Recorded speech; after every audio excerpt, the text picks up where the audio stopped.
ito yung mas kasi ito yung nauna kong spider shell. So ito yung nauna, so mas nalinisan to. And itong pangalawa ganun din, so hindi ko pa din talaga kasi medyo na busy. Kasi ito naman din na siya masyadong kasi nalinisan ko na rin to kasi medyo maliit lang din, hindi siya ganun kalaki kaya hindi siya mahirap linisan. So yung mga ganito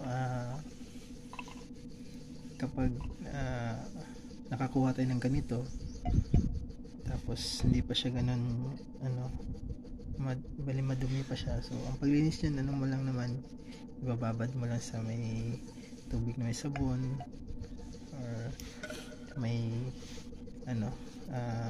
Sunbrox or bleach yan. Tapos ito kasi binabad ko siya sa may pero hindi ko siya binarasan, so you need to brush din, kailangan din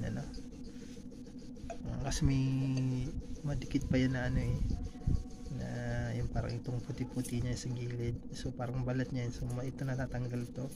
Actually naman siya, kung tatanggalin ko lang ngayon kung naman siya, matatanggal naman siya, pero hindi ko muna kasi may